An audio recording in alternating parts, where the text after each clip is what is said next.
ህይወት ከበደኝ የምንለው በነገራችን ላይ ለዚህ ሊያቀልልን ከሚችለው ከእግዚአብሔር ውጪ የተሸከምናቸው ብዙ ኮተቶች ስላሉብን እነዛን ካላራገፍን በቀር ክርስቲያኖች መቼም ሊቀልልን አይችልም ህይወታችን። እምንጾመው ሲመቸን፣ እምንጸልየው ሲመቸን፣ የምንሰግደው ሲመቸን፣ ምጽዋት የምንሰጠው አስራት በኩራት የምናወጣው የምንዘክረው ቅዱስ ሥጋውን ክቡር ደሙን የምንቀበለው ንስሐ የምንገባው ሁላችንም ምን ሲያደርገን ሲመቸን። የኛ ሰውነት ምን ያልተሸከመው ነገር አለ? እግዚአብሔርንም ተሸክሟል፣ አልፎ አልፎ ሰይጣንንም ይሸከማል፣ ኃጢአትም ይሸከማል፣ ጽድቅም ይሸከማል። ክርስቲያን የሚሆነው በሚመችም በማይመችም ቦታ ነው። እኛ አሁን እውነት እግዚአብሔርን ያመንነው ስለተመቸን አይሆንም ብላችሁ ታስባላችሁ? እንኳን ቅዱስ ሥጋዬን ክቡር ደሜን አሳልፍ የሰጠዋቸው የሚላቸው ሰዎች መሆን አንፈልግም።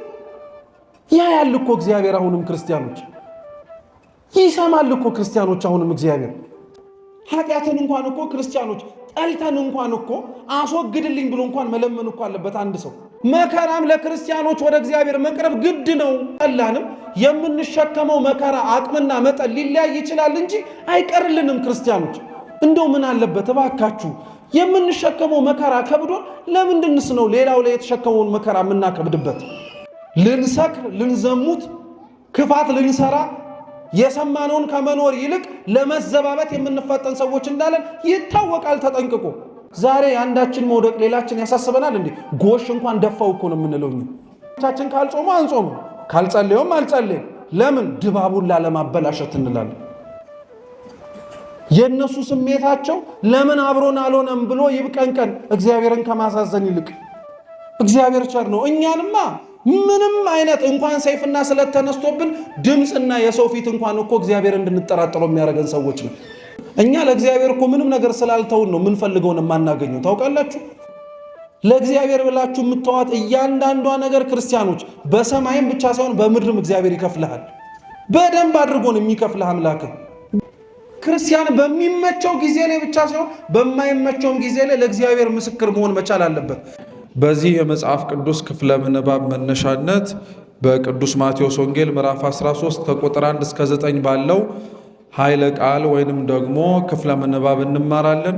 በድጋሚ እንዲያስተምረን እንዲመክረን የአምላካችን ቅዱስ ፈቃድ ይሁንልን። ቅዱስ ማቴዎስ፣ ቅዱስ ማርቆስ፣ ቅዱስ ሉቃስና ቅዱስ ዮሐንስ በሐዲስ ኪዳን ከጌታችን ከመድኃኒታችን ከኢየሱስ ክርስቶስ እግር ስር ቁጭ ብለው ከዋለበት ውለው ካደረበት አድረው የተማሩ የጌታችን ኢየሱስ ክርስቶስ ደቀ መዛሙርት ናቸው። እነዚህ አራት ቅዱሳን የጻፉልን መጽሐፍ ወንጌል እየተባለ ይጠራል።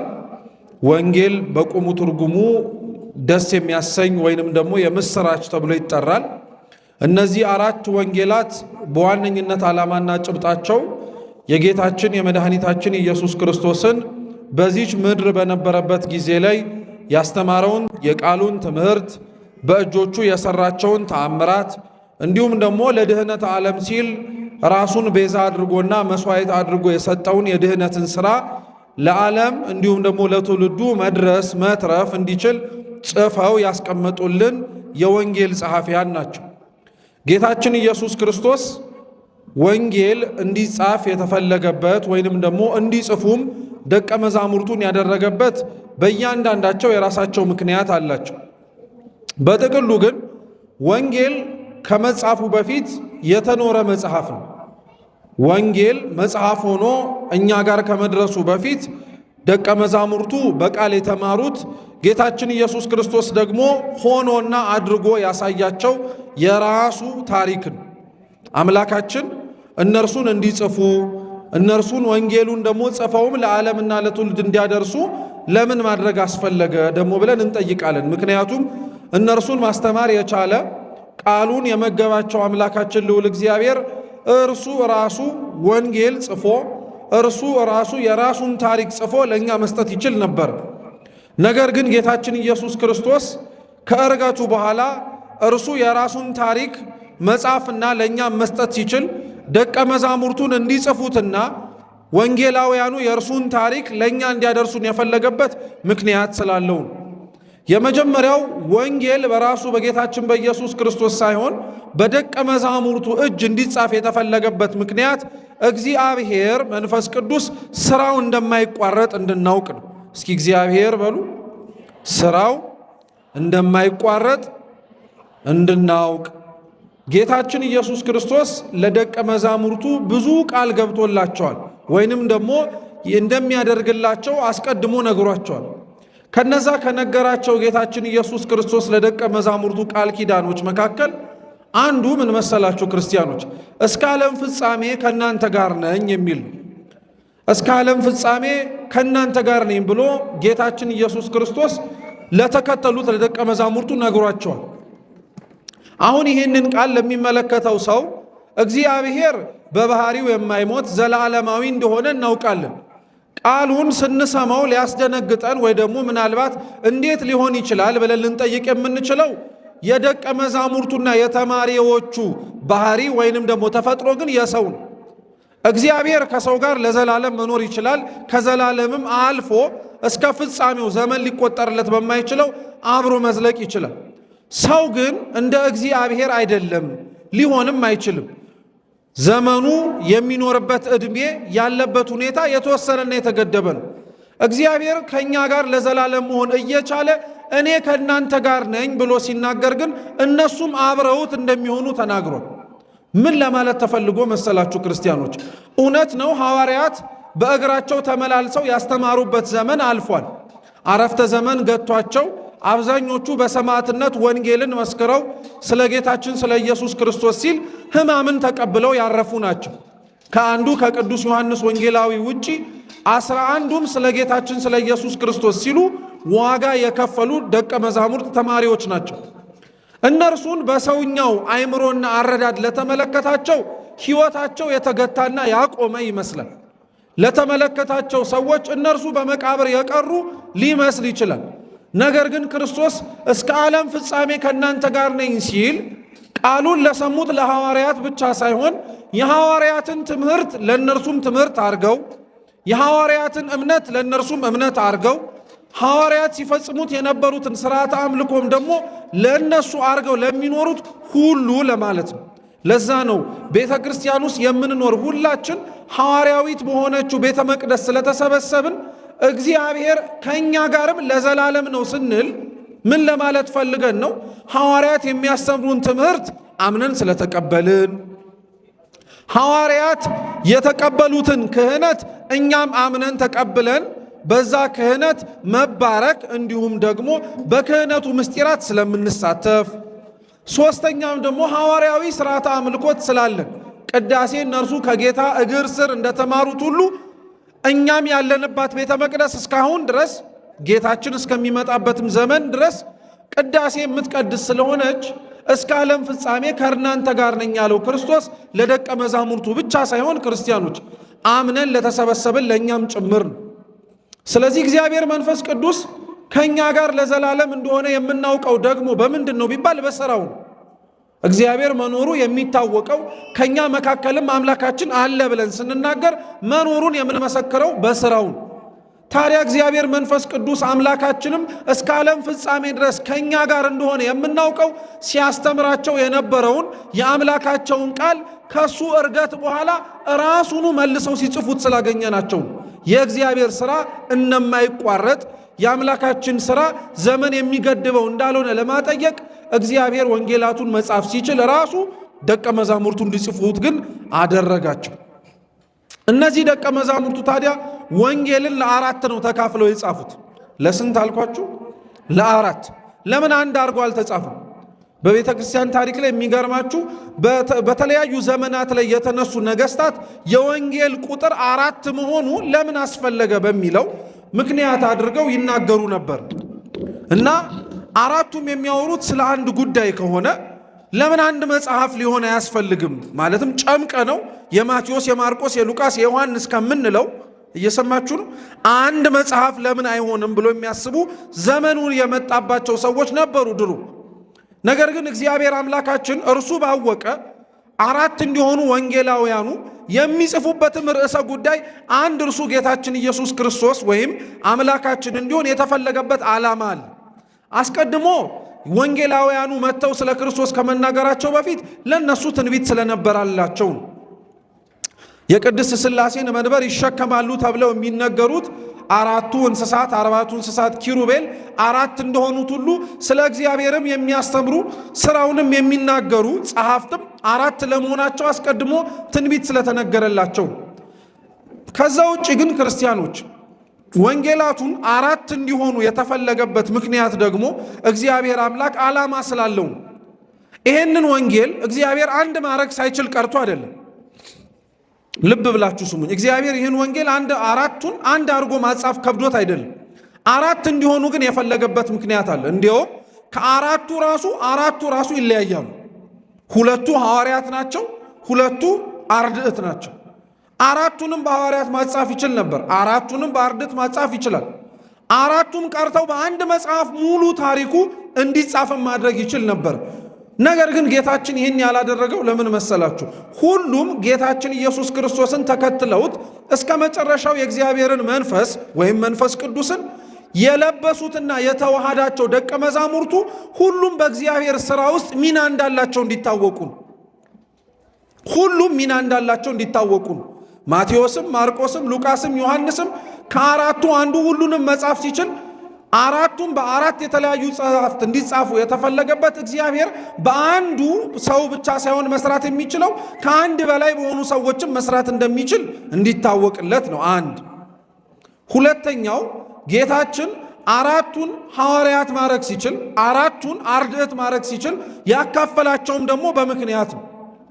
አራቱንም ወንጌላት ሙሉ በሙሉ ሐዋርያት ቢጽፉት ኖሮ ወጥተው አርድእት ስለ ክርስቶስ በሚሰብኩበት ጊዜ ላይ ለማስተማርም በተሰማሩባቸው አገረ ስብከት ላይ ስለ እግዚአብሔር በሚያስተምሩበት ጊዜ ላይ እምብዛም ተቀባይነት አይኖራቸውም ነበር።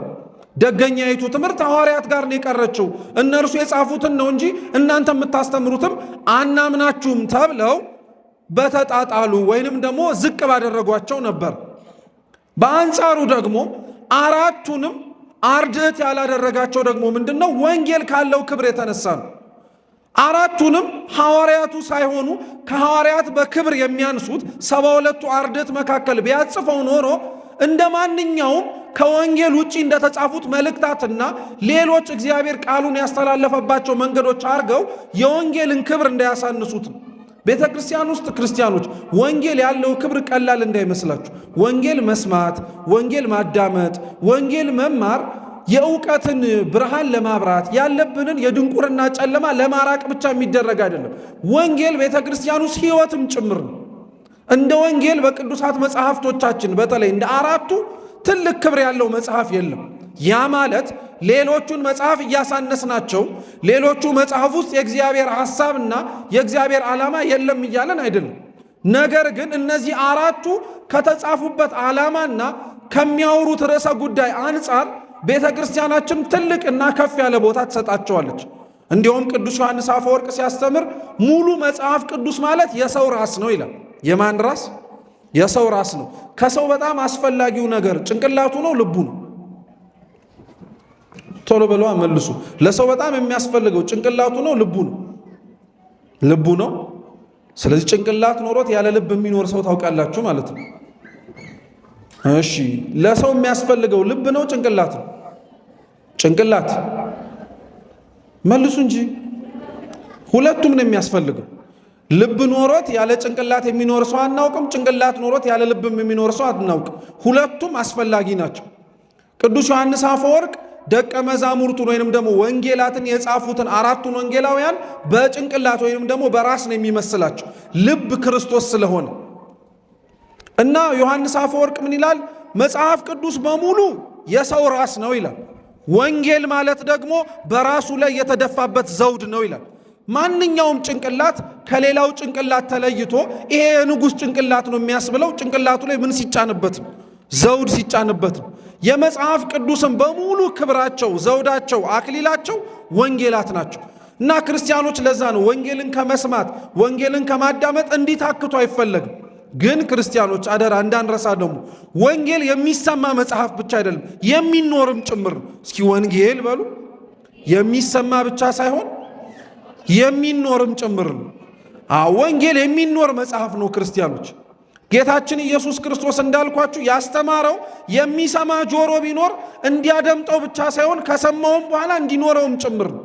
አብዛኞቻችን ግን አኗኗራችንን ስታዩት በሕይወታችን ውስጥ የሰማነውን ወንጌል ስለማንኖረው የተሰበከልንንም ስብከት እኛ ላይ ሕይወት ዘርቶ ስለማንመለከተው አብዛኞቻችንን ለሚያየን ከውጭም ሆኖ ለሚመለከተን እርስ በርስም ስንተያይ እርስ በርስ እንኳን ተያይተን የውጭም ሰው አይቶን እነዚህ አኗኗራቸው እንደ ወንጌል ነው አይለን።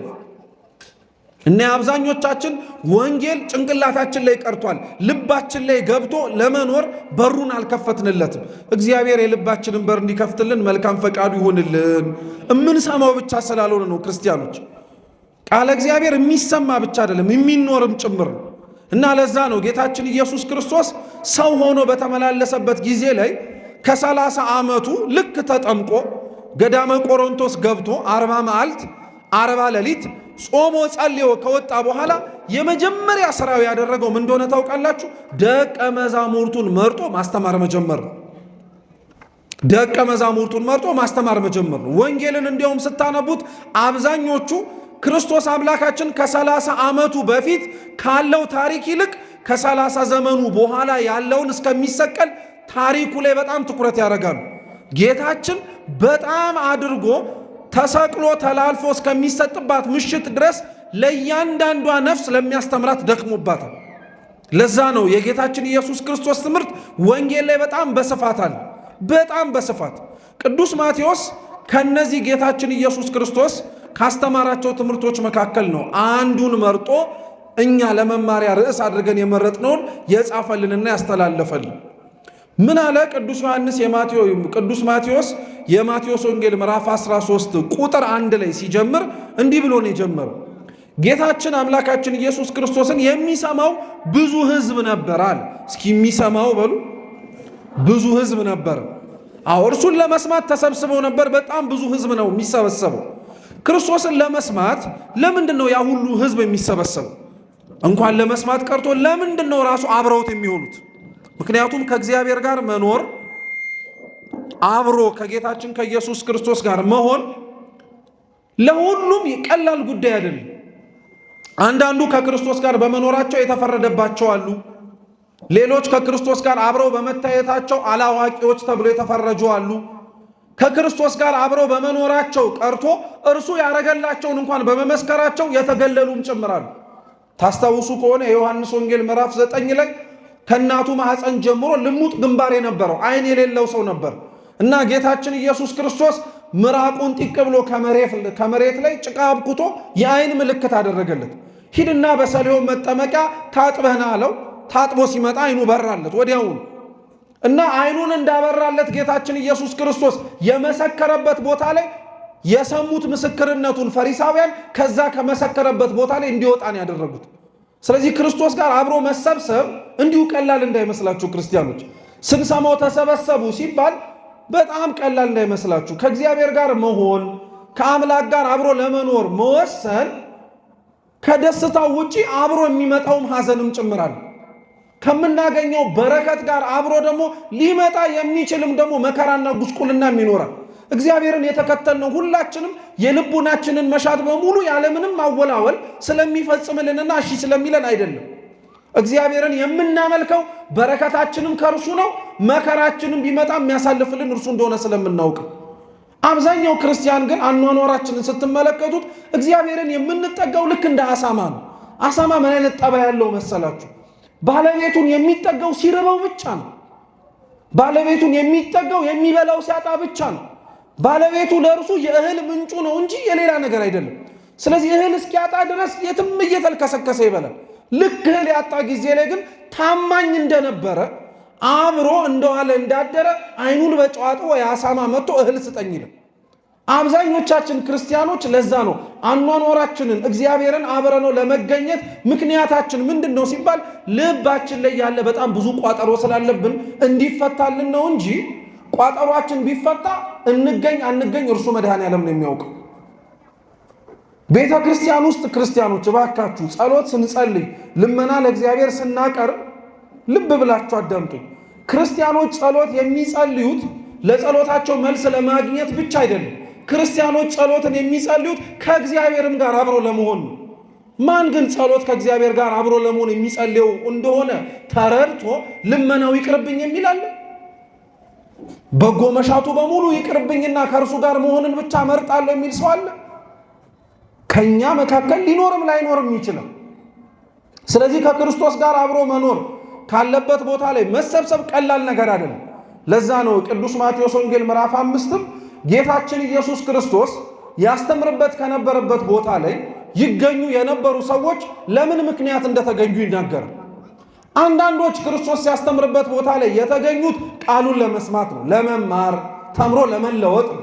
ልክ አሁን እዚህ መካከል ለምንድን ነው የመጣችሁት ብንባል ለመማር ለመለወጥ እንደምንለው ማለት ነው። አንዳንዶች እርሱ ካለበት ቦታ ላይ ይመጡ የነበሩት ርቧቸው ጠምቷቸው ነው፣ እህል ፈልገው። እንደው ወቅቱም ዘመነ ጽጌ አይደለም፣ ሁሉም ቤተ መቅደስ ውስጥ የሚያደርሰው ማህሌት ሊቆም የሚመጣ ይመስላል። ጠዋት ላይ የሚዘከር ዝክር ስላለ ሌሊቱን ታግሼ ባድር ጠዋት እንጀራ ቁራሽ አግኝቼ ረሃቤን አስታግሳለሁ የሚልም እኮ አለ። ረሃቡን ጥሙ አስቸግሮት የሚመጣም ሰው አለ። ለዛ ነው በነገራችን ላይ አንዳንድ አብያተ ክርስቲያናት አይታችሁ ከሆነ በተለይ የድሮ አብያተ ክርስቲያናት ዝክር የሚዘከረው ቤት ውስጥ አይደለም፣ ቤተ ክርስቲያን ውስጥ ነው ዝክር የሚዘከረው። ጽዋ ራሱ ያለው ታውቃላችሁ። የድሮ አብያተ ክርስቲያናት ጽዋው ሙዳዩ የሚጠጡበትም ጽዋም ጨምሮ ቤተ መቅደስ ውስጥ ቤተ ክርስቲያን ቅጥር ውስጥ ነው ያሉት፣ ሁለተኛው ክፍል ላይ ማለት ነው። የድሮ ቤተ ክርስቲያኖች አይታችሁ ከሆነ 3 ቅጥር ነው ያላቸው። ውጨኛ አጥር አለ። ስትገቡ ሁለተኛ በ40 ክንድ ርቀት እንዲቆሙ የሚታዘዙ እህቶቻችን አሊያም ደግሞ በተለያየ ምክንያት ወንዶችም ጭምር ወደ ቤተ መቅደስ መግባት የማይችሉት የሚቆሙበት ስፍራ አለ። ከዛ 3ኛው ደግሞ አለ ቤተ ክርስቲያኑ ያለበት ማለት ነው። እየሰማችሁ ነው። እና ዝክር ጽዋ የሚደረግበት ቦታ አለ ቤተ ክርስቲያን ውስጥ። እና ልብ ብላችሁ ስሙ። ዝክር ጽዋ በጥንቷ ቤተ ክርስቲያን ስርዓት መሰረት የሚገርማችሁ ውጪ ቤተ ክርስቲያኑ ዙሪያው ጋር እንዲደረግ ነው የሚፈለገው። ለምን መሰላችሁ? እንግዳ ሆነ የምትጠራው ዝክሩን ለመቅመስ የመጣውን ሰው ብቻ ነው። አንተ እንደምታበላ አይቶ ለመጥገብ የሚመጣ የኔ ቢጤ አለ። በረከትህ እኮ ነው እሱ የኔ ቢጤው የምታበለው። አሁን ግን ዝክሮቻችንን ተመልከቷቸው። ላበላን የምናጠግብበት እኛ ጠግበን ለነበርንበት ዝክር መለካከያ መፎካከሪያ እርስ በእርስ ትከሻችንን የምንመዛዘንበት ከሆነ ሰነበተ። እውነተኛ እድምተኞች ሆነው የሚጠሩት የኔ ቢጤዎች ትራፊውን ይበላሉ። ለምን ክርስቲያኖች? ቅዱስ ባስልዮስ ምን ይላል መሰላችሁ? ድሆች የመንግስተ ሰማያት መግቢያ በሮች ናቸው ይላል። እውነት ነው። በድሆች በኔ ቢጤዎች በኩል ነው መንግስተ ሰማያትን የምንወርሰው። ግን ቦታ አልሰጠናቸው። ዝክራችንን ደበቅንባቸው ቤት ውስጥ። ጽዋውን እንዳንቀምሰን እኛ የተረፈንን ቀርቶ አብረውን እንኳን እንዲበሉ አንፈልጋቸው። እግዚአብሔር ግን እኒህን መስሎ ሊመጣም ጭምር ይችላል። ረሃቡን ጥሙን ለማስታገስ እህል ሲያበረክት ስለሚመለከቱት አብረውት የሚውሉ ነበሩ፣ የሚያድሩ ነበሩ። አንዳንዶች ከሚያስተምርበት ቦታ ላይ ደግሞ ይገኙ የነበሩት ውበት ደምግባቱን አይተው ጌታችን ያምራል፣ ደምግባቱ አምሳያም የለውም፣ ምንም ሊወዳደረው የሚችል የለም፣ እርሱን ፊቱን ለማየት መልኩን ለማየት ይመጡ ነበር። ዛሬም በነገራችን ላይ ውጫዊ የሆነው የቤተ ክርስቲያን ውበት ማርኳቸው የሚመጡ ሰዎች እኮ አሉ።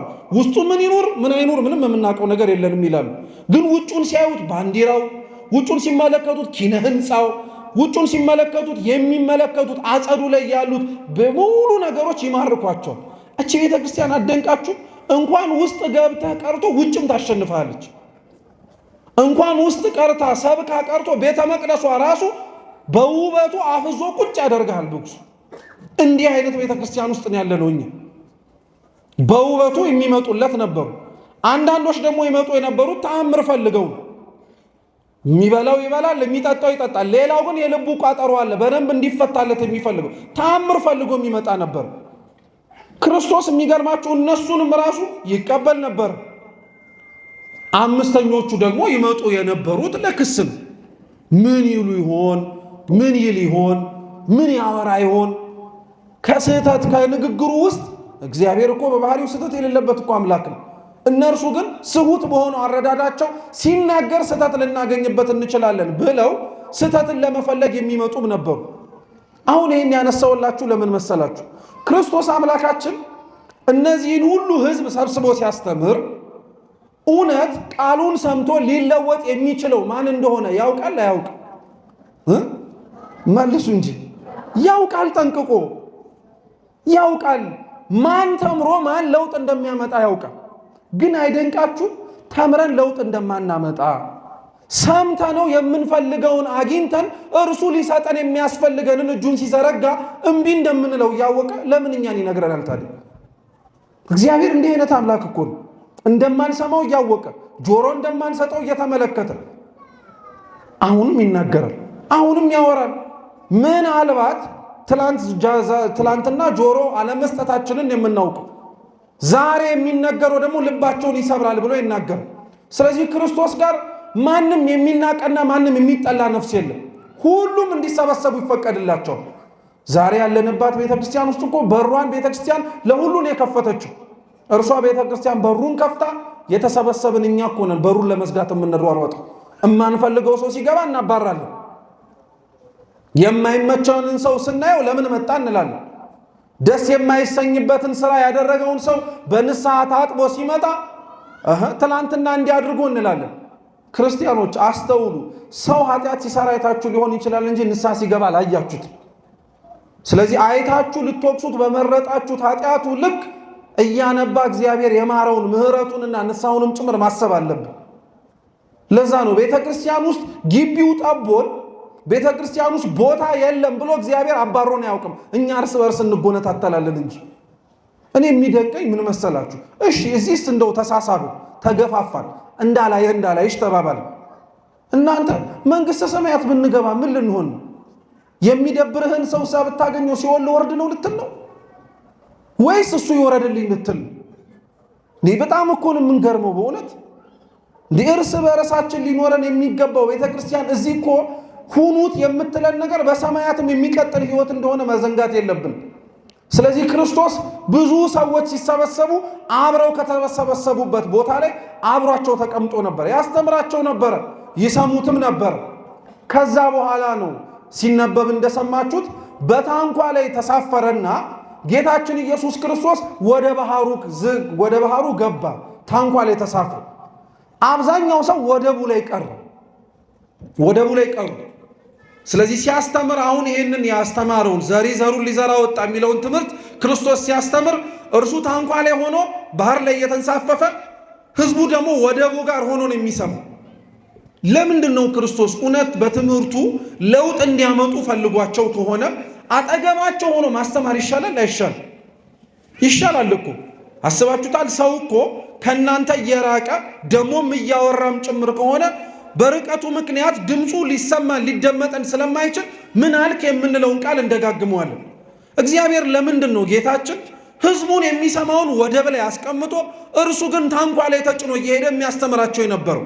ለምክንያት ቅዱስ ቄርሎስ ዘእስክንድርያ በረከቱ ለሁላችን ትድረሰን። ጌታችን የተሳፈረባት ታንኳ ቤተ ክርስቲያን ናት ይላታል። እስኪ ቤተ ክርስቲያን በሉ። አዎ ቤተ ክርስቲያን ናት ክርስቶስ የተሳፈረባት ታንኳ። ክርስቶስ የተሳፈረባት ታንኳ አንድ ሰው ብቻ ነው የያዘችው።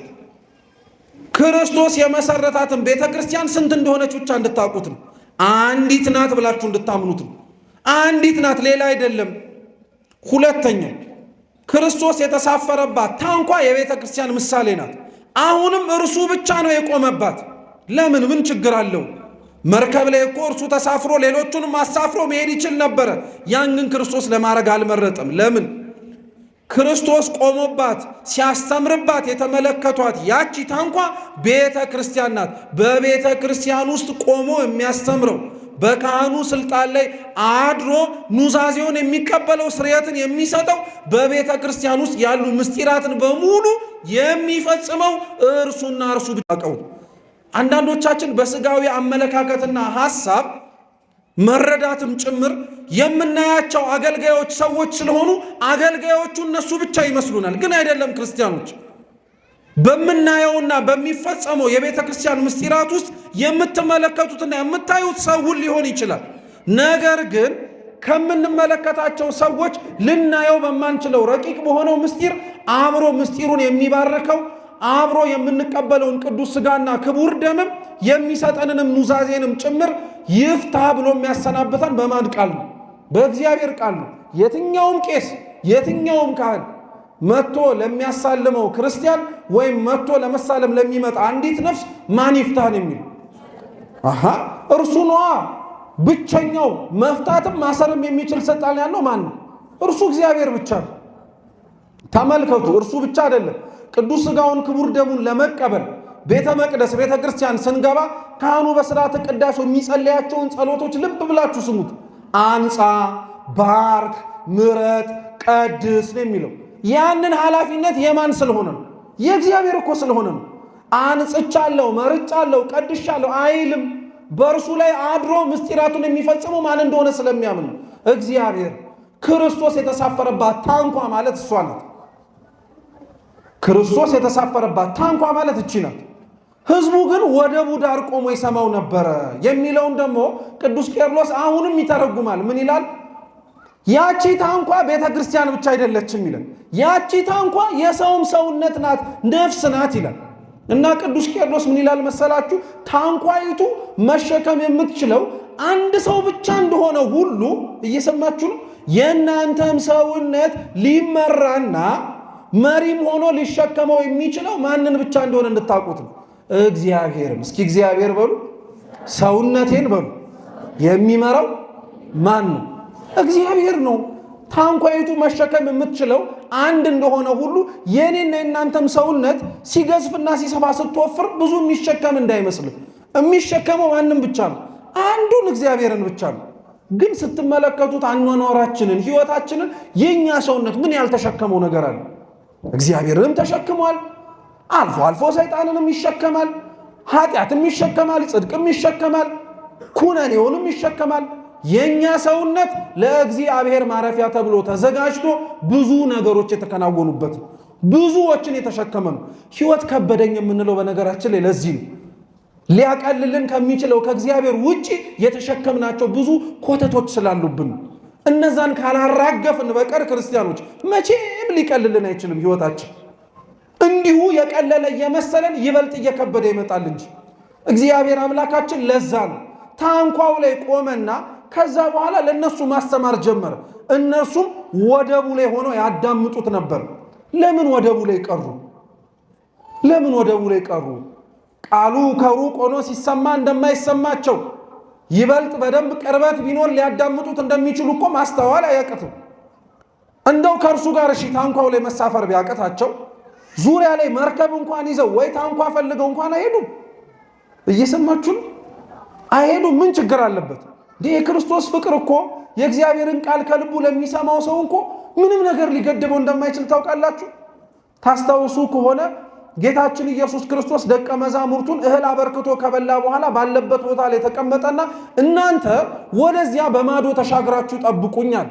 12ቱም በአንድ በሚሸከማቸው መርከብ ላይ ተቀምጠው እየቀዘፉ ሲሄዱ ጌታችን ኢየሱስ ክርስቶስ ባህሩ ላይ እየተራመደ መጣ። አሁን ታንኳ ላይ ተሳንፈፈ ስል ነው የሰማነው። በአንጻሩ ደግሞ በሌላ ቦታ ላይ እርሱ ባህሩ ላይ እየተራመደ እነርሱ ደግሞ ጀልባ ላይ ተቀምጠው ነበር፣ መርከብ ላይ። ፈሩ፣ ደነገጡ። የሚመጣባቸውን ነፋስና አውሎውን ሲመለከቱ በጣም ተሸበሩ። ከነሱ መካከል ከሩቅ ሆኖ ሲመጣ ያዩት ደቀ መዛሙርቱ እግዚአብሔር ነው ጌታ እኮ ነው ሲሉ ጴጥሮስ ምንድን ነበር ያደረገው? ወርዶ ከጀልባው ላይ ባህሩ ላይ እየረገጠ አልሄደም፣ ሄዷል። አው ፍቅር ያስጨክናል ክርስቲያኖች። አያችሁት? እግዚአብሔር እውነት ያለበት ቦታ እንኳን ተመችቶ ቀርቶ ሳይደላደልልህም ጭምር ትሄዳለህ። አያችሁት? ወደብ ዳር መቅረት ምን ማለት መሰላችሁ? ቃሉን ሰምተነው ግን ለመኖር የማንመርጥ ሰዎች ስለሆንን ቃሉን አዳምጠነዋል። ማረግ የሚጠበቅብንን ለማረግ ግን አንፈልግም። ስንሰማው ይጣፍጣል፣ ስንሰማው ይማርካል። እንዴት ያለ ሃይማኖት ውስጥ ነው ያለሁት እያልን ልቡናችን ሊቃጠል ይችላል። ፈጽሙት ብንባል ግን ወደቡ ዳር ነው የምንቆመው። አይ ውሃው ያረጥበኛል እንላለን። ከመጀመሮስ ነው ሰው ውሃ ላይ መራመድ የጀመረው ብለን እናገራለን። አመክንዮአችን ይመጣል። መረዳታችን፣ ዕውቀታችን፣ ስጋዊ አስተሳሰባችን በሙሉ ይመጣል። ክርስቶስን ግን የእውነት በነፍሱ የሚወደው የእውነት የሚፈልገው ሰው ግን ካለ እርሱ ካለባት ታንኳ ላይ ለመድረስ የሚመጣበትን ነገር በሙሉ ለመቀበል የወደደን። አያችሁት ክርስቲያኖች፣ ቅድስና ያላቸው አባትና እናቶቻችን ከኛ የሚለዩት በዚህ ነው።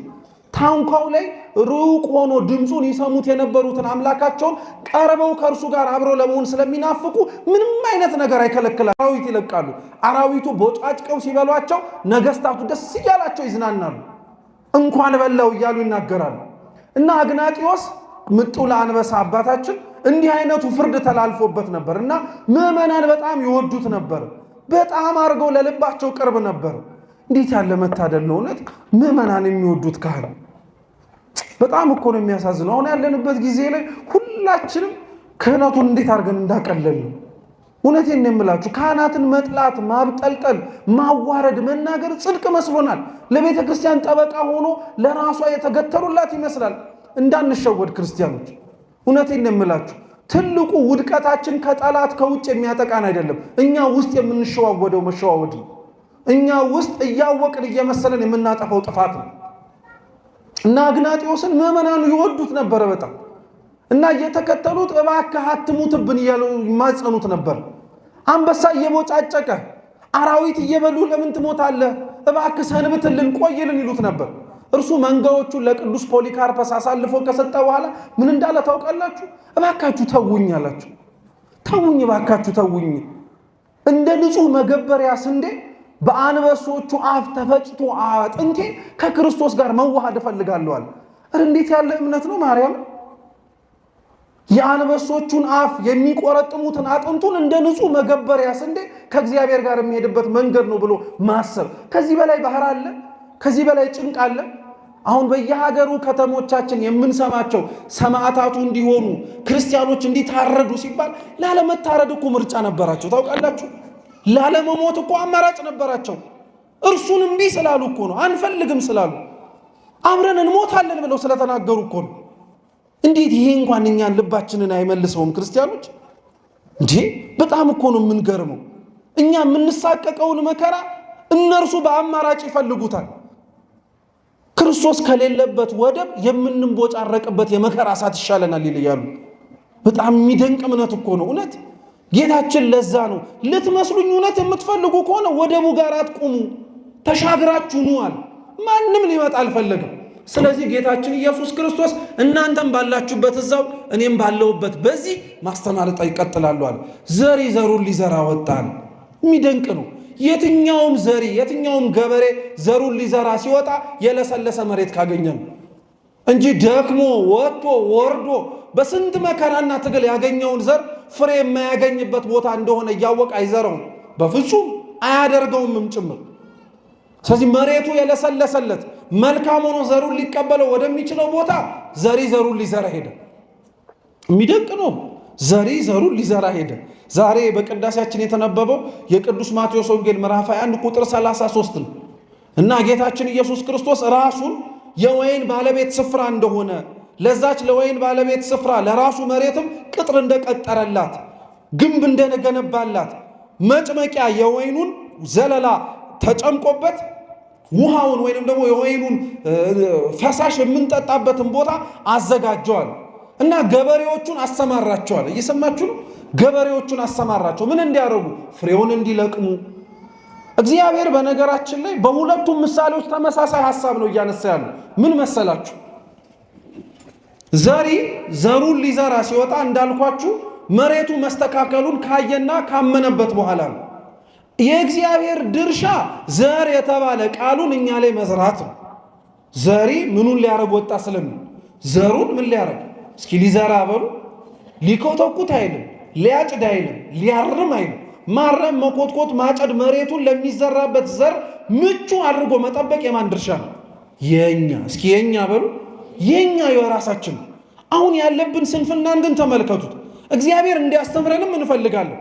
ያለብንንም ችግር እንዲነቅለው እንፈልጋለን። ምንም እኛ ሳናረግ ኃጢአትን እንኳን እኮ ክርስቲያኖች ጠልተን እንኳን እኮ አስወግድልኝ ብሎ እንኳን መለመን እኮ አለበት። አንድ ሰው ሳይጠላው እየፈለገው ማረጉን እያማረው በዛው ልክ ደግሞ እግዚአብሔር የመረጣቸውን ቅዱሳን መስሎ መኖርም እየፈለገ እየተመኘ አይሆንም።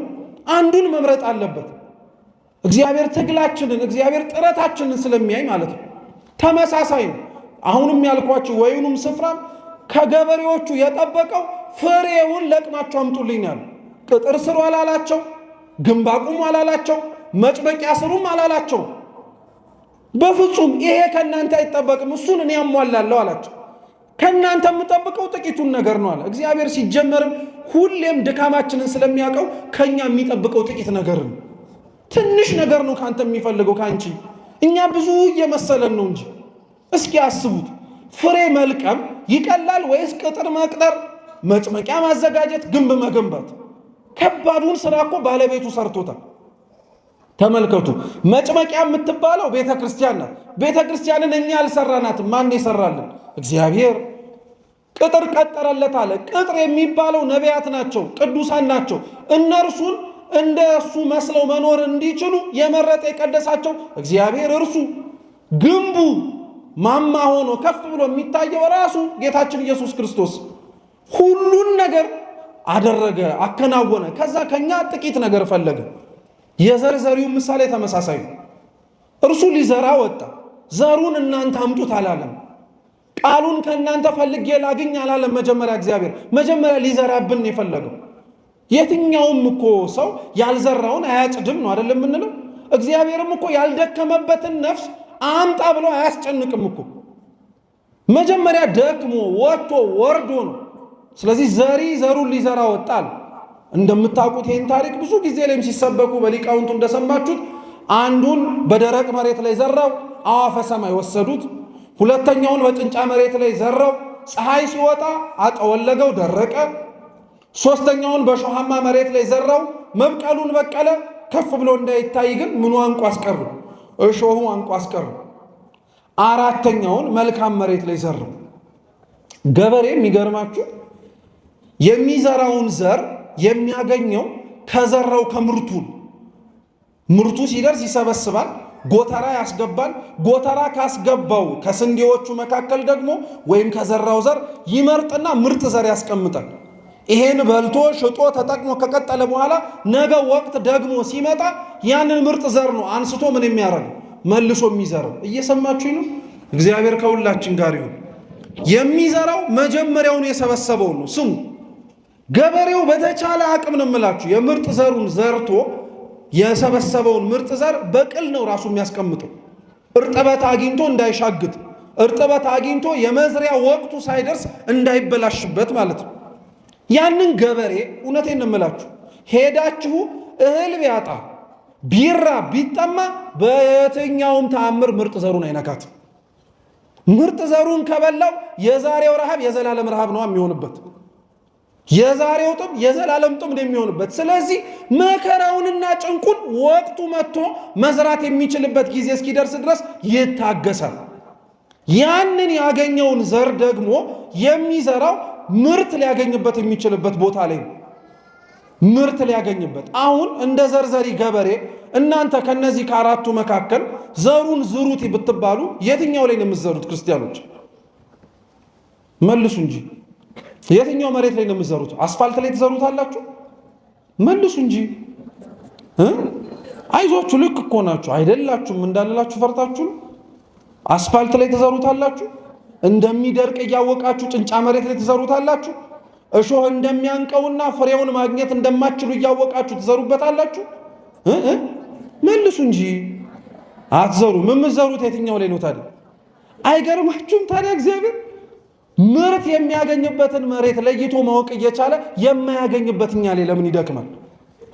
ልባችን ድንድን ያለ ድንጋይ እንደሆነ እያወቀ ለምን ይዘራብናል? ልባችን መከራ እንደማይታገስ አኗኗራችን እያወቀ ለምን ያስተምረናል? ስጋዊ የሆነው ምኞት አንቆ እንደሚያስቀረን እያወቀ ለምን ይደክምብናል? እግዚአብሔር ምርጥ ዘር እኮ ነው ቃል እግዚአብሔር እንዲሁ ዝም ብሎ የማይበተን ነው። ግን አይደንቃችሁም? እግዚአብሔር ቃሉን የሚሰማው ሰው ቢለወጥ ይመርጣል። ቃሉን የሚሰማው ሰው ቢስተካከልለት ይመርጣል እንጂማ አምላካችን እኮ ማይመረ ህዋት ሁሉን አዋቂ እኮ ነው። እዚህ እንኳን ለጉባኤ ተሰብስበን ሰምተን የማንለወጥ ሰዎችን እኮ ሊያባረን ይችል ነበር። ግን አይገርማችሁ? ልባችን ምን አይነት እንደሆነ የሚያውቀው እርሱ ብቻ ነው፣ ሰው የማያውቅም። ክብር ምስጋና ይድረሰው። እውነት ልባችን ምን አይነት ልብ እንደሆነ ራሱ እርሱ ብቻ ነው የሚያውቅ። የአንዳንዶቻችን ልብ ለዘር የማይመች ልብ ነው፣ ይታወቃል ተጠንቅቁ። እንደ አለት የጸና አዕዋፈ ሰማይ የተባሉ አጋንንት ሰምተነው ገና ሳንኖረው ነጥቀው የሚወስዱብን ደረቅ የሆነ ልብ ያለን ሰዎች አለን፣ ምንም ሊመልሰን ያልቻለ። እኔ በጣም ነው የሚገርማችሁ ክርስቲያኖች እኮ እንደው የኛን ድርቅና ልብ ሊያሸንፈው የሚችለው ምን ይሆን? እንኳን እኛ እግዚአብሔርን ያመንነው ቀርቶ እኮ እግዚአብሔርን ያላመነው ጣዖታትን አቁሞ ይሰግድ የነበረው ፈርዖን እንኳን እኮ በመቅሰፍት እኮ ልቡ ተሰብሯል። እንዴ እኛ ላይ እግዚአብሔር ምን ያላወረደብን መቅሰፍት አለ? ወገኖቻችን ሲሞቱ አየን፣ ሀገር ሲበጠበት ተመለከትን፣ ቤተ ክርስቲያናችን እንደምናቃት ሳትሆን በብዙ ፈተና ስትወጠር አየን። አሁንም ጣት እየተጠቋቆምን ነው እኛ። አሁንም የነገሌ ጥፋት ነው እያልን ነው። አረ መቼ ነው የኔ ነው የምንለው? እኔ ነኝ ለዚህ ሁሉ ጥፋት ተጠያቂ የምንለው? እንዴ ክርስቲያኖች፣ ዮናስ ያለበት ቤተ ክርስቲያን ውስጥ እኮ ነው ያላችሁት። ዮናስ ተሳፍሮ ለነበረባት ወደ ተርሴስ ሲኮበልልባት ለነበረችው መርከብ እኮ ሰላም፣ ጸጥታ፣ ደህንነት ለሌሎቹም ነፍስ መትረፍ ሲል እኮ እኔን ባህር ውስጥ ጣሉኝ ያለው ማን? ከኛ መካከል እኔን ባህር ውስጥ ጣሉኝ የሚላለ? ሌላውን እየገፈተርን እንከት ይሆናል እንጂ እንደማናውቅ ጥፋት እንዳላጠፋ ምናልባት እነሱ ሊሆኑ ይችላሉ እንላለን እንጂ ቤተ ክርስቲያናችን ሰላም መነሳቷን ተመልክተን ሌሎች ብዙ ሸክሞች አሏት፣ እሱን አቀሉላት። ዮናስ የተሳፈረባት መርከብ ትዝ ይላችኋል። ከምን እንደተነሳ መርከቢቱ እንደዚህ የምትናወጥ መሆኑን ስላላወቁ ያላቸውን ሀብት በሙሉ እኮ ባህር ውስጥ ከተውት ነበር። ሞኞች። ሲበጠብጥ የነበረው ዮናስ እኮ ነው።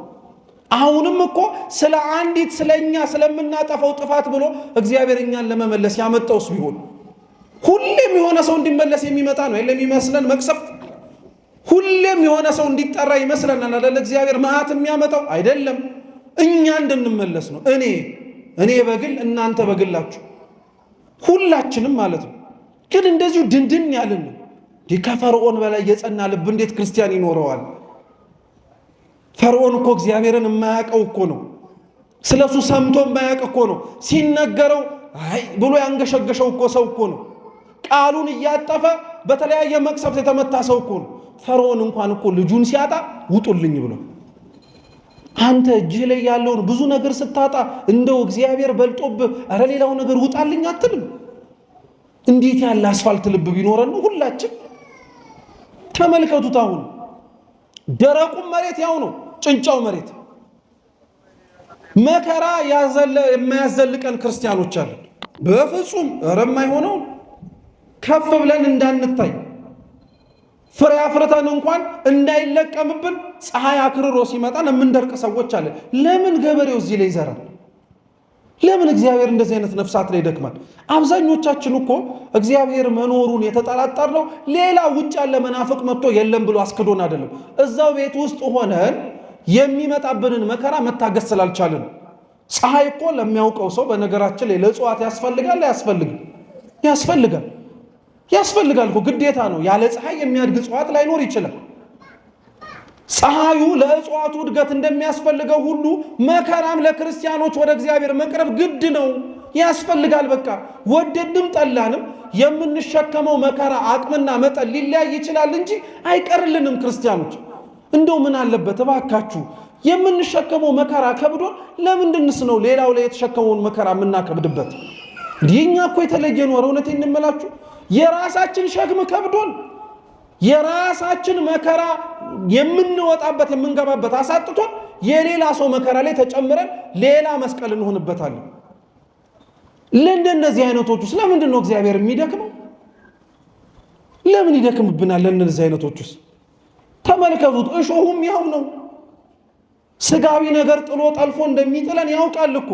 ትተናት የመጣ ነው ለተወሰነች ደቂቃ እዚህ ቤተክርስቲያን ውስጥ ተቀምጠን ስንወጣ ግን ብልጭልጭታዋ መልሶ እንደሚያንበረከከን የምናውቃትን ዓለም እንዳለች ተመልሰን ስንወጣ ቀጠሮ ይዘን እንደምንመጣ ስንወጣ ልንጠጣ የተቀጣጠርን ሰዎች አንጠፋም። ልንሰክር፣ ልንዘሙት፣ ክፋት ልንሰራ የሰማነውን ከመኖር ይልቅ ለመዘባበት የምንፈጠን ሰዎች እንዳለን ይታወቃል ተጠንቅቆ። እንዲህ አይነት እሾህ እንዳለብን እየታወቀ ለምን ይደክማል? ሲጀመር ክርስቲያኖች ይሄ ሶስተኛው መሬት በጣም የሚደንቅ መሬት ነው። ለምን መሰላችሁ? ከተዘራው ዘር ጋር እሾሁም እኩል አብሮ ካላደገ በቀር አንቆ ሊያስቀረው አይችልም። እየሰማችሁ አንቆ ሊያስቀረው አይችልም። ጌታችን ለዛ ነው በሌላ ቦታ ላይ ሲያስተምር ራሱን አሁንም እንደ ዘርዘሪ መስሎ ሲያስተምር እርሱ እንደ ገበሬነቱ መሬቱ ለስልሶ ሲያገኘው ይዘራል። ከዛ ይልና ጠላት ግን ዘርቶ ከጨረሰ በኋላ ትክክለኛው ገበሬ በማታ መጥቶ ይዘራል። አንዳንዶቻችን ጠዋት እግዚአብሔር ይመለክበት ዘንድ የሰጠነውን የልባችንን እርሻ ማታ ክፉ እንዲዘራበት እንፈቅዳለን። ሲጨልም ፀሐይ ስትጠፋ አይደለም፣ ሰው ሳያየን ሊመልሰን የሚችል ምንም አይነት ነገር እንደሌለ ተመልክተን። አሁን እኮ ሰው በነገራችን ላይ ከጨለማው ይልቅ ሰውን እንኳን የማይፈራበት ዘመን ላይ ደርሰን። ድሮ ሰው ጨለማ ይፈራል፣ ሊያየው የማይችል ነገር እንዳለ ስላለ ስለሚደነግጥ። አሁን ጨለማውም ደፋር አድርጎናል። እንዲያው ማንም አያየኝም እንላለን። ሰውንም ማፈር አቆምን። ቢያየኝስ እንላለን። መብት አይደል እንዴ እንላለን። ምን ችግር አለው? እርሱን አልነካሁትም። እና ደግሞ እንደዛ ስንል እኮ አንዳንዶቻችን ያምናል። አንዳንድ ሰው እውነቱን ነው እኔን አልነካኝ እንላለን። ነክቶሃል እንጂ ክርስቲያን ነክቶሃል። አንድ አካል ውስጥ ያለህ እኮ የቤተ ክርስቲያን እኮ ብልት እኮ ነው እርሱ ራሱ። እንዴት ነው አስቡት እስኪ። ጣትህ ታሞ እጅህ ሌላው አካል ደና ስለሆነ እኔን አልነካኝ ይላል እንዲህ አይነት አይልም። አይንህ የታመመውን ከማየት አይቦዝንም። አይምሮ እንደታመመ ለአንተ መልእክት ከመስጠት አይቆጠብም በፍጹም። አንዱ መታመሙን ሌላው አሳስቦት ይናገራል። ዛሬ አንዳችን መውደቅ ሌላችን ያሳስበናል እንዴ? ጎሽ እንኳን ደፋው እኮ ነው የምንለው። እንኳን ወጣ፣ ድሮም ደና ሰው መስሎን ነበረ፣ እንኳን ሄደ አይደለም የምንለው። እንዲህ በጣም ነው የምንገርመው። ነፍስ ተርፎናል እንዴ? እውነቴን እኮ ነው የምላችሁ። የምናጠፋቸው ነፍሳቶች አሉ መልመለን ያስቀመጥናቸው ስለተረፈን እንዴ። ስንት ነፍስ እየጠፋ ባለበት ዓለም ላይ እየኖርን የገባውንም እናባራለን። ያለውን ሰው ከነድክመቱ ተስተካክሎ እንዲጸና ከማድረግ ይልቅ እኔ ምን አገባኝ እንላለን። እሾህ ማለት እኮ ይሄ ነው ክርስቲያኖች። ስጋዊ ምኞታችን ፍላጎታችን ብቻ አይደለም። እሾህ የሚባለው ስለ ሌላው ሰው የማናስበውም ነገር ነው፣ የማንጨነቀው በፍጹም። ለእንደነዚህ አይነቱም እግዚአብሔር ይደክማል፣ ይሰራል፣ ይለወጣሉ ብሎ ተስፋ በማድረግ መልካም መሬቱ እንኳን ለምን ዘራበት አይባልም፣ እንኳን ዘራበት ነው የሚባለው። እንዲህ አይነቱን መሬት እግዚአብሔር ሁላችንን ያርገን። የዘርቶብን የሚያመሰግነን ደስ አይልም? ዘርቶብን የሚያመሰግነን መሬት መሆን፣ እንኳን አስተማርኳቸው የሚላቸው፣ እንኳን ነገርኳቸው የሚላቸው፣ እንኳን ቅዱስ ሥጋዬን ክቡር ደሜን አሳልፍ የሰጠዋቸው የሚላቸው ሰዎች መሆን አንፈልግም? ያ ያል እኮ እግዚአብሔር አሁንም ክርስቲያኖች ይሰማል እኮ ክርስቲያኖች አሁንም እግዚአብሔር ዝም ያለ እንዳይመስላችሁ። ትዕግስቱ እኮ ነው እንደዚህ የሚያደርገው እንጂ የቁጣውን በትር አንስቶ ጅራፉን እያጮኸ ሁላችንን ማጽዳት ከብዶት እኮ አይደለም። እውነቴን የምላችሁ በፍጹም አልከበደው። ለዛ ነው ጠርጡለስ የሚባል አንድ ሊቅ ይሄንኑ ዘር የሚባለውን ቃል በምን ይተረጉመዋል መሰላችሁ? ዘር የሚባለው የእግዚአብሔር ቃል ብቻ ሳይሆን ይላል፣ ዘር የሚባለው ተዘርቶ ሞቶ ፈርሶ በስብሶ የሚያፈራ የሰማዕታትም ደምም ጭምር ነው ይላል። እስኪ ዘር ማለት በሉ እንጂ የምኖች ደም ነው? እስኪ የሰማዕታት በሉ እንጂ። ዘር ማለት የነማን ደም ነው? የሰማዕታት ደም ነው። የወደቀ ዘር አፈር ውስጥ በስብሶ ፈርሶ 30 60 100 ያማረ ሆኖ እንደሚወጣው ሁሉ ይህ ዘር ተብሎ አንድም የሚጠቀሰው ደግሞ ጠርጡለስ የሰማዕታት ደማቸው ነው ይላል። ተመልከቱ፣ በዚህ መነጽር አራቱንም መሬቶች ተመልከቷቸው። እግዚአብሔር ዘር የተባሉ ሰማዕታቱን መዝራት ያለበት የትኛው ቦታ ላይ ነው? እናንተ ቅድም ብላችኋል። እንግዲህ ዘር የሚዘራው ምን የሚገኝበት ቦታ ላይ ነው? ፍሬ የሚገኝበት ላይ ነው ብላችኋል። እግዚአብሔር ግን የሚደንቅ ነው። ምንም ደረቅ መሬት በሆነበት ቦታ ላይ ዘር ይዘራል። እነማን? ሰማዕታቱ። ሰሚ በሌለበት አድማጭ በሌለበት እነሱን ተመልክቶ ሊለወጡ የማይችሉ ሰዎች መካከል እንዲኖሩ የሚፈልጋቸው ቅዱሳን አሉ፣ ሰማዕታት አሉ፣ ምስክሮቹ እንዲሆኑለት። ሰማዕት ማለት በነገራችን ላይ ደሙን የሚያፈስ ብቻ ለማለት አይደለም። ሰማዕት ማለት ቀጥተኛ የቃሉ ትርጉም ምስክር ማለት ነው። እስኪ ምስክር በሉ። እግዚአብሔር ምስክሮች ይፈልጋል። የትኛው ቦታ ላይ? ደረቅ ማንም የሌለበት ልባቸው ያላመነ እግዚአብሔርን የማያውቁት እነሱ እነማን እንደሆኑ የማን ልጆችስ እንደሆኑ ጭምር እንደማያውቁ የማያውቁበት ቦታ ላይ ይዘራቸዋል እግዚአብሔር። ለምን ይመስላችኋል? አንደኛ ለነሱም ክብር ነው። አስፋልት ላይ የተዘራ ዘር መብቀል ስለማልችል ሰው ከሚረግጠኝ ከሚጠቀጥቀኝ ብሎ አስፋልት ወደ መሆን ይለወጣል? መልሱ እንጂ ዘሩ ወደ አስፋልት ይለወጣል አይለወጥም? ደከማችሁ እንዴ? ኧረ ታዲያ ባካችሁ መልሱ። ዘሩ ወደ አስፋልት ይለወጣል ወይ? እሺ እንግዲያውስ ደግሞ ዘሩን አዋፈ ሰማይ አንስተው ሲበሉ ታይቶ አይ እኔ አዋፈ ሰማይ ከሚረግጡኝ እንደነሱ ዘር መሆን መርጣለሁ ብሎ አስፋልቱስ ወደ ዘርነት ይለወጣል? ሁለቱም በማንነታቸውን ያሉት አይደል? ምን ማለት መሰላችሁ? ሰማዕታትን ቅዱሳንን ከማያምኑ ሰዎች መካከል እግዚአብሔር እንዲቀመጡ የሚፈልገው ጽናታቸውን ለማወቅ የሚያይ የሚሰማ የሚያደምጥ ማንም በሌለበት ሁኔታ ላይ እነሱ አድማጭ አጣን ተመልካች አጣን ብለው አስፋልት ወደ መሆን ልባቸው ደረቅ እንዳይሆን ጽናታቸውን ለመፈተሽ ነው። አብዛኞቻችን በነገራችን ላይ በማያምኑ ሰዎች ቤተሰብ ውስጥ ያለን ሰዎች የለን። አንዱ ሌላ ሌላው ሌላ የሆነበት በማያምኑ ማህበረሰብ ውስጥ የምንኖራለን። በማያምኑ መስሪያ ቤቶች ውስጥ የምንሰራ ሰዎች አለን። ሁሌን የምናማርረው እንደው እግዚአብሔር ከዚህ ቦታ ነቅሎኝ እንላለን። ለምን? አንተን እዛ ያስቀመጠ ዘርነትህን ጽናትን ሊያው ፈልጎስ ቢሆን።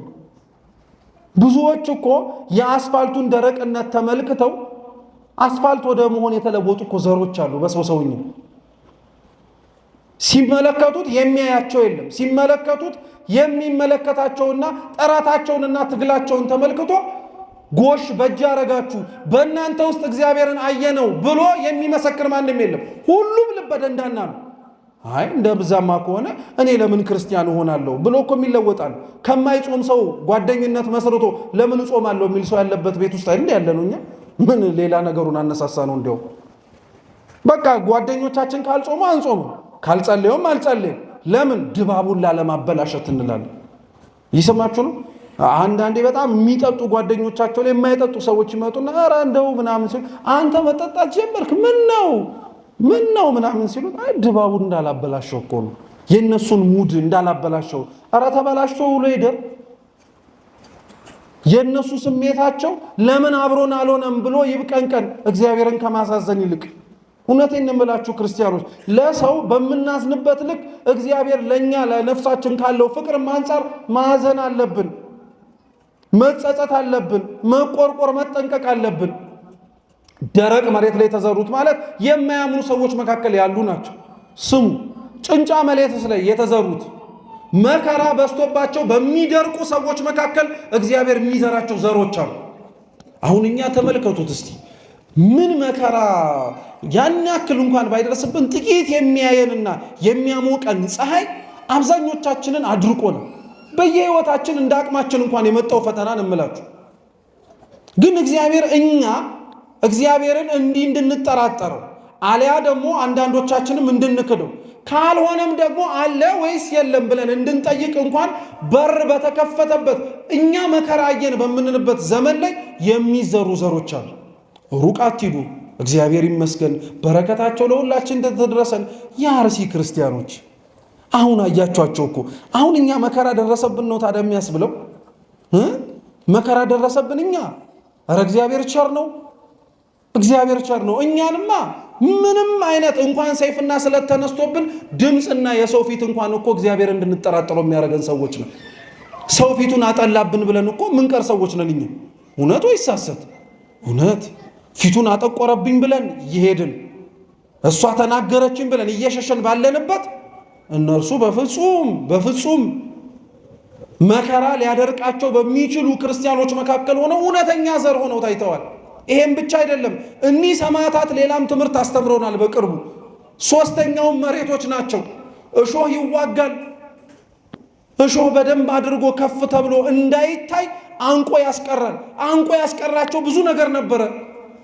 ከፍ ብለው እንዳይታዩ ጩኸታቸው እንዳይሰማ በሰው ሰውኛው ያፈናቸው ነበረ። እውነት ነው፣ ሀቅ ነው። እነሱ ግን ከፍ ብለው ታዩ። ደማቸው ለእኛ ምስክር መሆን እንዲችል እኛ ክርስቲያን መሆንና መኖር እንድንችል አሳየን እግዚአብሔር። እውነቴን እኮ ነው የምላችሁ ክርስቲያኖች፣ እሾህ ባለበት ቦታ ላይ የሚዘሩ ዘሮች አሉ። እውነተኛ የእግዚአብሔር ባለሟሎች በማያምኑ ሰዎች ብቻ አይደለም፣ መከራ በስቶባቸው በሚጠራጠሩ ሰዎች ብቻ አይደለም፣ ጥቅም አታሏቸው በሚወድቁ ሰዎች መካከል የሚዘሩ ዘሮች አሉ። በዘመነ ሰማዕታት ላይ የምናከብራቸው ሰማዕታት እኮ እሾህ አንቆ ያላስቀራቸው ሰማዕታት ናቸው። ቅዱስ ጊዮርጊስን ይዩት፣ እንዴት አይነት ገድለኛ ነው ባካችሁ! ሀብት ንብረቱን ዘውድ ሽልማቱን ሁሉን ነገር እኮ ነው የተወው። እሾህ ማለት እኮ ይሄ ነው ክርስቲያኖች። እርግጥ ነው አያስፈልግም እያልን እኮ ላይሆን ይችላል። ሹመቱን ሽልማቱን ሁሉን ነገር ንቃችሁ ታው ትላለች ቤተ ክርስቲያን። እውነት ነው። ከዛ የሚበልጥ ነገር ስለሌለ ነው። ከቤተ ክርስቲያን ክብር ከመንግሥተ ሰማያት ልዕልና ሊበልጥም ሊተካከልም የሚችል ምንም አይነት ነገር የለም። ግን አስፈላጊ ከሆነ ግን እነዛንም ነገሮች እንድንይዛቸው ቤተ ክርስቲያን ልትፈልግ ትችላለች። እየሰማችሁ ነው? በደንብ አድርገን ይህን ጠንቅቀን ማወቅ መቻል አለብን።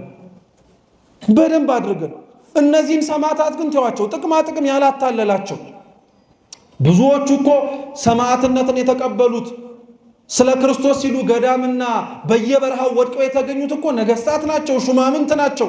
እንኑር ቢሉ ሊያኖራቸው የሚችል በጣም ብዙ ነገር አላቸው። ሁሉን ስለ እግዚአብሔር ተዉት። ሁሉን ስለ እግዚአብሔር ብለው ስለተዉት እርሱ ራሱ መልሶ የናቁትን ዓለም ሰጣቸው። አይደንቅም? እኛ ለእግዚአብሔር እኮ ምንም ነገር ስላልተውን ነው የምንፈልገውን የማናገኘው። ታውቃላችሁ? እጅ ሁሌም የጠገበና የያዘ ከሆነ አዲስ ነገር ለመቀበል አይችልም። ግዴታ የያዝከውን ምን ማድረግ አለብህ? መልቀቅ አለብህ። እነሱ ሁሉን ነገር ሲለቁ እግዚአብሔር እንደናቁት ተመልክቶ መልሶ የናቁትን ነገር ሰጣቸው። ዓለሙን ግዙት አላቸው። እንደፈለጋችሁ ሁኑበት አላቸው። ሰው በኃጢአት ሲመላለስ እነሱ በጽድቅ ተመላለሱበት። ሰው ፈርቶ የሚሸሻቸውን አራዊት እነሱ አላምደው እንደ አህያ እየተጫኑ ተጓጓዙበት። ለእግዚአብሔር ብላችሁ የምትተዋት እያንዳንዷ ነገር ክርስቲያኖች በሰማይም ብቻ ሳይሆን በምድርም እግዚአብሔር ይከፍልሃል። በደንብ አድርጎ ነው የሚከፍልህ አምላክህ። በደንብ አድርጎ ብድራትህን በምድር እንኳን ባይከፍልህ ላይከፍልህ ፈልጎ አይደለም፣ የበለጠውን በእግዚአብሔር በመንግሥተ ሰማያት ሊሰጥህ ስለፈለገ ነው። አንዳንዶቻችን እንዲህ አይነት ጸባይ ስላለብን ነው ለእግዚአብሔር ይህንን ሁሉ ዘመን እንዲህ አድርጌ ምንም ነገር እኮ የተደረገልኝ ነገር የለም። አንደኛ እግዚአብሔርን ማምለክህ ራሱ እግዚአብሔር ያደረገልህ ትልቅ ተግዳሮት ወይንም ደግሞ ትልቅ በረከት ነው አይደለም? እንዳንተ እኮ አጣው ብለህ ልትወው ነበር። እንዳንተ እኮ የሰጠኝን አላየውም ብለህ ልትረሳው ነበር። ግን እግዚአብሔር ስላላየህ የአገልግሎት በረከትህን ቤተ መቅደስ የመገኘትህን ቃሉን በመስማት የደከመውን ሰውነትን ይሄ ይገባሃል ብሎ አይስጥህ እንጂ ሳይሰጥህ ቀርቶ አይደለም። የበለጠውን በላይ በሰማያት እንዲሰጥህ ስለፈለገ ነው። ሌላኛው እውነት ለመናገር እግዚአብሔር የድካማችንን ዋጋ እንድናየው የማያደርገን ለምን መሰላችሁ? ትዕቢተኛ ስለሆንን ነው። በራሳችን ያደረግነው ስለሚመስልን። ዜና አበው ላይ አንድ ታሪክ አለ። አንድ መነኩሴ 40 ዓመት ሙሉ በጠባብ አለት ውስጥ ተቀምጦ ለሰርክ ህብስት ብቻ ቅጠል እየበላ ይኖር ነበር። በጣም መራር ቅጠል 40 ዓመት እንደዛ ኖር። ኋላ ከቅድስና ክብር በደረሰበት ጊዜ ላይ አምላካችን ልዑል እግዚአብሔር ተገለጠለትና ይህን ሁሉ ዘመን ወዳጄ ተጋድለሃል፣ ስለኔም ስትል ክርስቲያናዊ ህይወትን ለመኖርም ጥረሃል። ስለዚህ ምን ላርግልህ? ምን ልስጥህ? እስካሁን እንደደከምክበት ድካምህ ልስጥህ ወይስ እኔ ባሰብኩት ይበቃሃል እምልህ ላርግልህ አለ። 40 ዓመት ነው ሰውየው የደከመው እና 40 ዓመት ደክሜ አንድ ቀን ውሎ ሊሰጠኝ ነው ብሎ ሰውየው አሰበና አይ እንደቆየውበት ቆይታ ስጠኛል። ኋላ እግዚአብሔር እንግዲያውስ እንዳልካለውና ሰጠው። ይሄ መነኩሴ ታዲያ ወደ መጣበት ጸሎት ወደሚያደርግበት አለት ሲመጣ ድሮ አለቷ ጠባው እንደ ሰፊ ቦታ ይመነሰነስባት ነበር። አሁን ጥበቷ ታወቀ። ድሮ የመረረውን ቅጠል ሲበላ ጣፍጦት ነበር ይበላ የነበረው። አሁን ምሬቱ ታወቀ። ከዛ አዘነ በጣም። ለካ 40 ዓመቱን በሙሉ ጠባቡን ሰፊ አድርጎ መራሩን ጣፋጭ አድርጎ ያቆየው የሱ የራሱ ድካም ሳይሆን የማንቸርነት ነው፣ የእግዚአብሔር ነው። ከዛ በኋላ መልሶ ድጋሚ ብዙ ዓመታትን ጸልዮ አምላካችን ድጋሚ አሁንስ እንደምን ልክፈል አለው። እንደ ቸርነት አለው። እንደ ስራዬ አይደለም እንደ ቸርነት ክፈለኛል። የዛን ጊዜ ላይ ወዲያውኑ ነፍሱን ከስጋው እንዲለይ አድርጎ መንግስቱን ሰጠ። እግዚአብሔር ለሁላችን ይህን ክብር ያድለን። ስለዚህ የምናየውን የምንደክመውን የምንወጣውን የምንወርደውን ነገር አሁን ዋጋውን ካላየነው አንበል፣ አሁን ይህ ካልመጣ አንበል። እግዚአብሔር ያዘገየን ለምክንያት ነው። አቅማችን ስላልፈቀደም ጭምር እኮ ሊሆን ይችላል። የሞቱትን ሰማዕታት ስንመለከት አንዳንዶቻችን ስሜታዊ እንሆናለን። ወጣቶቹ በተለይ በሃይገር ምናምን ተጭነው ሆ ብለው ምናምን መሄድ ይፈልጋሉ። ተው፣ የቦታ ለውጥ ብቻ አይደለም እኮ አዲስ አበባና እዛ ያስደረገ እግዚአብሔር ስለሚያውቅህም ጭምር ነው። እዚህ ዘመነ ደርቡሽ ላይ መምህራን ሲናገሩ አንድ ታሪክ ነበረ ይባላል። እየሰማችሁ ነው? እና አንድ ሰውዬ ሊቃውንተ ቤተ ክርስቲያን ከየቤተ ጉባኤው እየተሰደዱ ሲገደሉ ደቀ መዛሙርት ከነ መምህራን ሲያርፉ እርሱ ተረፈ፣ ተኝቶ ነበር። ኋላ ሲነሳ ሲያይ ጉባኤ ቤቱ ደም በደም ሆኗል። መምህሩም ሰማዕት ሆኗል። ደቀ መዛሙርቱም በሙሉ ሰማዕታት ሆኗል። እንዴ ይሄማ ክብር አያመልጠኝም ብሎ ደርቡሽ ያለበትን ቦታ እያሳደደ ከሩቅ አገኛቸው። ጠብቁኝ ጠብቁኝ ጠብቁኝ አለ። ዞረው አዩት። ምን ፈልገህ ነው አሉት። እንዴ ቅድም እነሱን ስታሰቃዩ እኔን ትታችሁኝ እኮ ነው የሄዳችሁት፣ በሉ እኔንም ግደሉኝና ሰማዕት ልሁን አላቸው። ከት ብለው ሳቁበት። ኧረ ተው በአንዴ አሉት።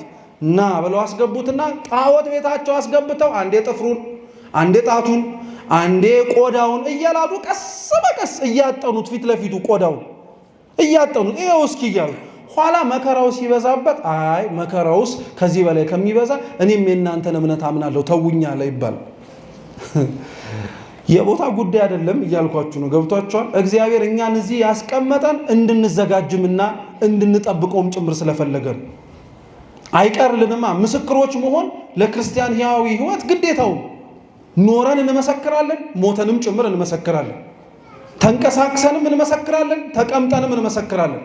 ቤት ውስጥም እንመሰክራለን፣ ውጭም እንመሰክራለን። በመጨረሻ እንድታውቁት የምፈልገው የመጨረሻው የዚህ ትምህርት ዓላማ እንዲሆንላችሁ ተመልከቱት። እግዚአብሔር በአራቱም በሚመችም በማይመችም ቦታዎች ላይ ያስቀመጣቸው ዘሮች የክርስቲያን የሰማዕታት ደም ናቸው ብያቸዋል። ክርስቲያኖች ክርስቲያን የሆናችሁት የት ቦታ ነው? አብዛኞቻችን እኮ ክርስቲያን የሆነው በሚመች ቦታ ላይ ብቻ ነው። እምንጾመው ሲመቸን፣ እምንጸልየው ሲመቸን፣ የምንሰግደውም ሲመቸን፣ ምጽዋት የምንሰጠው አስራት በኩራት የምናወጣው የምንዘክረው ቅዱስ ሥጋውን ክቡር ደሙን የምንቀበለው ንስሐ የምንገባው ሁላችንም ምን ሲያደርገን? ሲመቸን። ሲመቸን እውነት ክርስቲያን ብቻ ይኮናልን? በአራቱም የተለያዩ ቦታዎች ላይ እኮ ተዘርተው የምታዩዋቸው ዘሮች ማለት ክርስቲያን የሚሆነው በሚመችም በማይመችም ቦታ ነው። እኛ አሁን እውነት እግዚአብሔርን ያመንነው ስለተመቸን አይሆንም ብላችሁ ታስባላችሁ? ቢያንስ በአንጻሩ በሌላ ቦታዎች ከምንሰማቸው ሰቆቃ የኛ ይሻላል። እንደዛ ስለሆንን ይሆን ያመንነው? ቦታ ብንለዋወጥና ሰቆቃ ያለባቸው ቦታዎች ላይ ብንገኝ እኛ ስንክደው ይሆን? እንጠራጠር ይሆን? አለ የለህም ብለን እናወላውል ይሆን? ክርስቲያን የሚሆነው ሁሉም ቦታ ነው። እባካችሁ ቤተ መቅደሳችን ውስጥ ስንሰበሰብ ስርዓት አምልኮ ለመሳተፍ ስንመጣ እኛነታችንን ክርስቲያን መሆናችንን ከምንለብሰው ነጠላ ውጪ ሰዎች እንዲያውቁን እንሞክር። እውነቴን የምላችሁ ክርስቲያኖች፣ ነጠላው ቢወልቅ አንገታችን ላይ ያለው ማህተብ ይቅርና እንደው ያምጣብን ቢወልቅ ማን እርስ በርስ ተያይቶ ክርስቲያን መሆኑን ይተዋወቃል? ሁላችንም እኮ አሕዛባዊ ሆነናል እኮ። ለሚያየን ሰው ክርስቲያን መሆናችን በምን ይሰበክ? በነጠላና በማህተብ ካልሆነ። ክርስቲያን በሚመቸው ጊዜ ላይ ብቻ ሳይሆን በማይመቸውም ጊዜ ላይ ለእግዚአብሔር ምስክር መሆን መቻል አለበት። የሚሰማ ጆሮ መስማትን ይስማ ያለው እግዚአብሔር ለዚህ ነው። በሚመችም በማይመቸውም በሚሆነውም በማይሆነውም ቦታ ሁሉ እግዚአብሔርን መምሰልን ያድለን። የሰማነውን በልቦናችን ሰሌዳ ይጻፍልን። የተማርነውን ለሕይወት ያድርግልን።